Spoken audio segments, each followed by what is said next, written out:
चलो ध्यान से सुनो।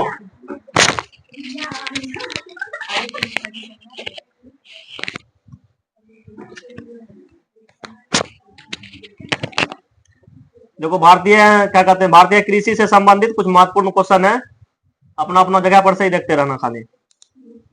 पहला क्वेश्चन जो भी है सब प्रीवियस ईयर का क्वेश्चन है, परीक्षा में पूछा हुआ क्वेश्चन है। पहला कहता है कि भारत कैसा देश है, तो भारत है कृषि प्रधान देश। कृषि प्रधान का मतलब हुआ कि यहाँ का मैक्सिमम लोग जो है क्या कहते हैं, कृषि के कार्य में लगा हुआ है। लगभग कितना परसेंट, तो लगभग 55%। 55% लोग क्या कहते हैं, भारत का कृषि में लगा हुआ है। पूछा जाएगा कि भारत देश का कितना प्रतिशत जनसंख्या कृषि पर निर्भर है, तो 55%। 55% लोग जो है ये कृषि में लगा हुआ है।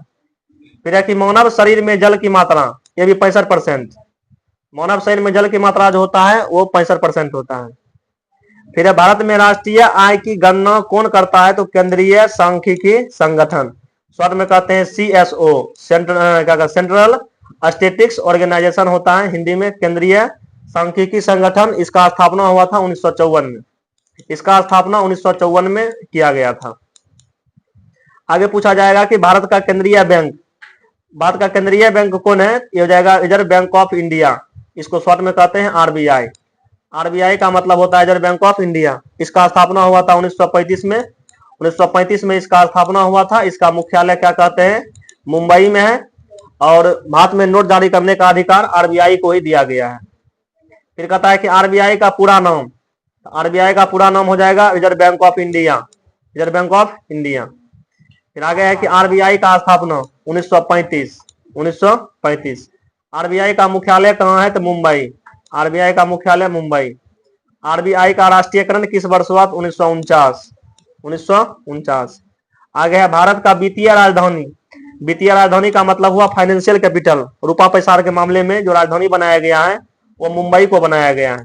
ठीक है। फिर कहता है कि बैंकों का बैंक, बैंकों का बैंक किसे कहा जाता है, तो RBI, reserve bank of India.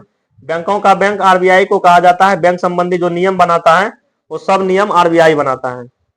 Bharat में बैंकों संबंधी नियम कौन बनाता है, तो RBI। RBI जो है बैंक संबंधी नियम बनाता है। भारत में नोट कौन जारी करता है, नोट जो हो 1 रुपया का नोट छोड़ करके बाकी जो भी नोट है वो सब जारी करता है RBI। सब क्या करता है, RBI जारी करता है। आगे भारत में 1 रुपया का नोट या सिक्का, 1 रुपया का नोट हो या कोई भी सिक्का हो, ये कौन जारी करता है, तो भारत सरकार। भारत सरकार या इसी को कहते हैं केंद्र सरकार। भारत सरकार या केंद्र सरकार का जो वित्त मंत्रालय होता है, वित्त विभाग के द्वारा 1 रुपया का क्या कहते हैं, नोट या सिक्का जारी किया जाता है।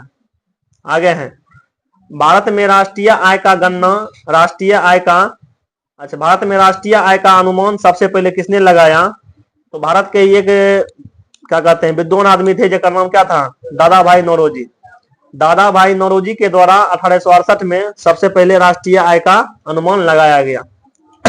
इनका एक किताब है poverty and un British rule, poverty and un British rule in India. पूछा जाएगा यह पुस्तक के लेखक कौन है, तो दादा भाई नौरोजी। और इसी पुस्तक में राष्ट्रीय आय के बारे में हिसाब किताब करके बताए थे दादा भाई नौरोजी। आगे है कि भारतीय अर्थव्यवस्था के क्षेत्र को कितने भागों में बांटा गया है, तो तीन भाग में। पहला कहते हैं प्राथमिक क्षेत्र, उसके बाद द्वितीयक क्षेत्र, उसके बाद तृतीयक क्षेत्र। प्राथमिक क्षेत्र को ही कहते हैं कृषि क्षेत्र, द्वितीय क्षेत्र को कहते हैं औद्योगिक क्षेत्र, तृतीय क्षेत्र को कहते हैं सेवा क्षेत्र। फिर कहता है कि हरित क्रांति का संबंध अर्थव्यवस्था के किस क्षेत्र से है, तो हरित क्रांति का संबंध है कृषि से। कृषि आ जाएगा किसमें, कृषि आ जाएगा प्राथमिक क्षेत्र में। इसी को कहते हैं प्राइमरी सेक्टर या इसी को कहते हैं प्राथमिक क्षेत्र, इसी को कहते हैं कृषि क्षेत्र। फिर कहता है कि भारत में हरित क्रांति का जनक, भारत में हरित क्रांति का जनक जो है ये कहा जाता है MS स्वामीनाथन। 1968 में भारत में क्या हुआ था, हरित क्रांति का शुरुआत हुआ था। हरित क्रांति का जनक भारत में MS स्वामीनाथन को कहा जाता है। फिर श्वेत क्रांति, हरित क्रांति का संबंध खाद्यान्न फसल से, यानी कि खाने वाला फसल से। श्वेत क्रांति का संबंध किससे है, दूध उत्पादन से। और यह हुआ था गुजरात में। गुजरात का एक आदमी थे जिसका नाम था डॉक्टर बगीच कुरियन। डॉक्टर बगीच कुरियन ने क्या किया था, श्वेत क्रांति को शुरुआत किया था, इसलिए भारत का मिल्कमैन जो है डॉक्टर बगीच कुरियन को कहा जाता है। फिर आ गया कि श्वेत क्रांति का जनक किसे कहा जाता है, तो डॉक्टर बगीच कुरियन। इसको मिल्कमैन ऑफ इंडिया, इसको मिल्कमैन ऑफ इंडिया के नाम से भी जाना जाता है। फिर कहता है कि भारत का मिल्कमैन भारत का मिल्क मैन किसे कहा जाता है?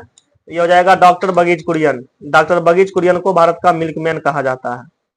फिर पीली क्रांति, पीली क्रांति का संबंध किससे है? तो पीली क्रांति का संबंध है तिलहन पदार्थ से, यानी तिलहन उत्पादन से। जितना भी तेल बने वाला क्या कहते हैं फसल है, ये सब का लिए क्रांति जो हुआ था उसका नाम था पीली क्रांति। नीली क्रांति, नीला मतलब बुझना जल, जल में रहती है मछली, तो नीली क्रांति का संबंध किससे है? मत्स्य उत्पादन से। मत्स्य को ही कहते हैं मछली, मछली उत्पादन से। गोल क्रांति, गोल क्रांति का संबंध किससे है? आलू से। गोल क्रांति का संबंध आलू से। भूरी क्रांति, भूरी क्रांति का संबंध क्या कहते हैं? है उर्वरक उत्पादन से। उर्वरक का मतलब होता है खाद। काली क्रांति का संबंध है, काली क्रांति का संबंध पूछा जाएगा किससे है? तो ये पेट्रोलियम उत्पादन से है। ये हो जाएगा पेट्रोलियम उत्पादन से। चलो आज का क्लास यहीं पर खत्म, उसको बंद कर दो।